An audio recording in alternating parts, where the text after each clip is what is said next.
വലിയ മീന് പോയി. എന്റെ ചൂണ്ടയുടെ മേളിലെറിഞ്ഞു. ഹലോ ഗൈസ്, ഞാൻ വെറുതെക്ക് മാവ് കഴിക്കുന്നല്ല കേട്ടോ. ഇന്ന് വെറുതെ ഇരുന്നതുകൊണ്ട് നമ്മൾ എല്ലാവരും കൂടെ മീൻ പിടിക്കാൻ പോകുമെന്ന് വിചാരിച്ചു. ഞാനും ദീപചേട്ടനും ഷൈജും ഇബി എല്ലാം കൂടെ മീൻ പിടിക്കാൻ വേണ്ടി ഒരു പാറക്കുളത്തിൽ വന്നു. അങ്ങനെ മീൻ പിടിക്കാനുള്ള ഇരയും മാവും ഒക്കെ സെറ്റായി. മീൻ പിടിക്കാൻ തുടങ്ങിയാണ് എൻ്റെ ഫസ്റ്റ് ചൂണ്ടേറിയലാണ്.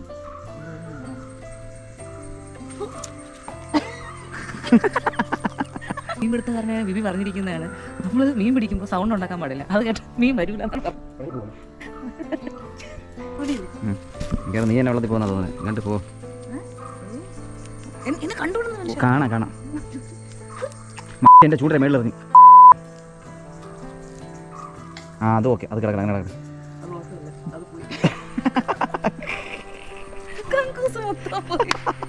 അങ്ങനെ എൻ്റെ എല്ലാ ശ്രമവും പരാജയപ്പെട്ടിരിക്കുകയാണ് ഗൈസ് മീൻ പിടിക്കാനുള്ള. ഞാൻ ലാസ്റ്റ് ഇട്ടപ്പോഴത്തേനും ചൂണ്ടയും കങ്കൂസും എല്ലാം കൂടെ വെള്ളത്തിൽ പോയി വീണ്. ഒന്നും കൂടെ ഇടും. അങ്ങനെ ദീപചേട്ടനൊരു സ്രാവ് കിട്ടിയിരിക്കുകയാണ്. കൊമ്പൻ സ്രാവ് കിട്ടിയിരിക്കുകയാണ്. കൊമ്പൻ സ്രാവ്.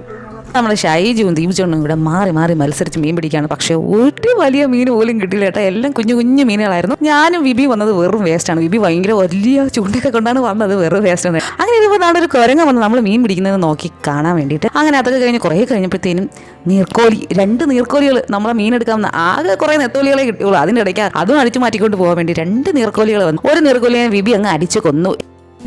പാമ്പിനെ കൊന്നേ എന്ന് വിചാരിച്ചു, പക്ഷേ അത് ചത്തില്ല ഗൈസ്, അതിന് ജീവനുണ്ടായിരുന്നു. അങ്ങനെ നമ്മുടെ മീൻ പിടുത്തമൊക്കെ കഴിഞ്ഞു. ഇത്രയാണ് കേട്ടോ നമുക്ക് കിട്ടിയ മീനും. പക്ഷെ നല്ല രസം ഉണ്ടായിരുന്നു കേട്ടോ മീൻ പിടിക്കാൻ. ഇനി അടുത്ത പ്രാവശ്യമെങ്കിലും ഞാൻ നന്നായിട്ട് മീൻ പിടിക്കുമെന്ന് വിചാരിക്കുന്നു. അപ്പോൾ ഇന്നത്തെ വിശേഷം ഇത്രയേ ഉള്ളൂ. ബൈ.